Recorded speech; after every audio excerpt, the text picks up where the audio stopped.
Where is Michigan today and where are we headed? Hello and thanks for joining us. I'm Laurel Hess and this is Comcast Newsmakers coming to you on location from the state capitol. Joining me now is Speaker of the House Jase Bolger, a Republican from the 63rd District. Thank you so much for joining us. Hi Laurel, how are you? Good, thank you. So depending on who you talk to, Michigan is either making an awesome comeback right now or still in a huge slump. So where, in your opinion, are we and where are we headed? We're moving forward, and I think it helps to look at where we were. Michigan had a lost decade. In that decade, we lost population, the only state in the country to lose population.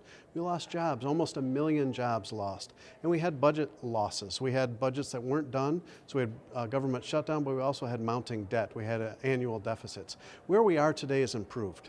We've reduced our debt. We've balanced our budget, structurally balanced our budget. We've reformed our tax code, but most exciting is we're seeing success from our people. We're seeing families come back to Michigan. We're seeing families be reunited. We're seeing jobs come back to Michigan. Over 175,000 jobs created. But we're not there yet. We still have room to go. We still have to move forward.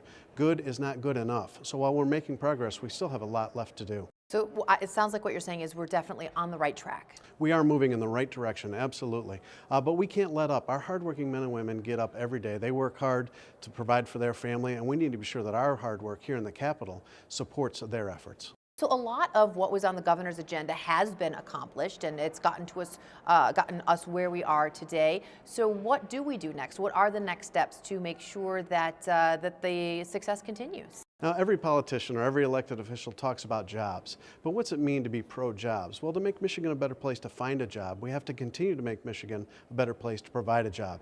That includes our regulatory environment. Now, in Michigan, in the last 2 years, for every new rule that's been put in place, we've repealed 10.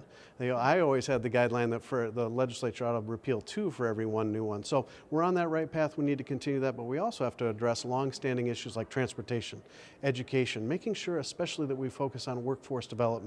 We're talking to manufacturers all over who are saying they have a shortage of people who are qualified for advanced manufacturing. We talk to farmers, and we have a shortage of people ready for that work, so we need to be sure that our education system matches that as well.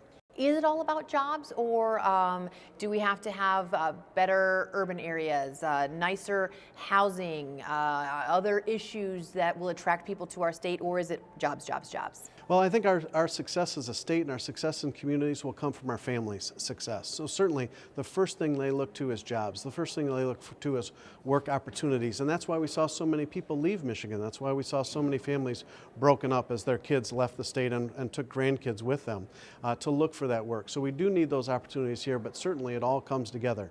And as those jobs come here, then we're seeing communities get healthier. Then we see our state become healthier. And so what is the secret then to jobs? I know taking away some of those regulations and tax code issues, but what about, we heard so much when we were trying to transition about diversification. We can't rely on manufacturing.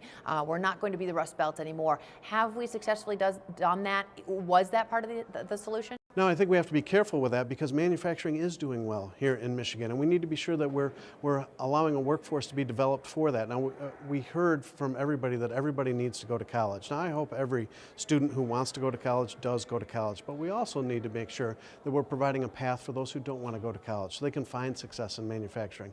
But ultimately, I think we need our families to make those decisions. And so what we've moved away from in Michigan is those special deals for special business, and instead look to our families to find that success and be in control of their lives. All right. Thank you so much for joining us today. Good to be with you.